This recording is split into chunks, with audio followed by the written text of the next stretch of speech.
మహాదేవ శ్రీమాత్రే నమః. Welcome to our channel times భక్తి. రేపు శనివారము అమావాస్య. శనివారము అమావాస్య, దీనిని శని అమావాస్యగా చెప్పడం జరుగుతుంది. ఈ శని అమావాస్య రోజు నాడు విశేషంగా శని పాశుపత హోమాలు, ఇందులో మీ గోత్రనామాలకై సంప్రదించండి.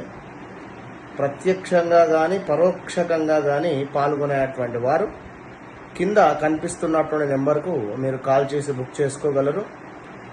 శని పాశుపత హోమాలు, ఇందులో మేషరాశి, సింహరాశి, అదేవిధంగా కన్యారాశి, ధనస్సు రాశి, వృశ్చిక రాశి, కుంభ, మీన రాశుల వారు పాల్గొనే ప్రయత్నం చేయండి. All the best.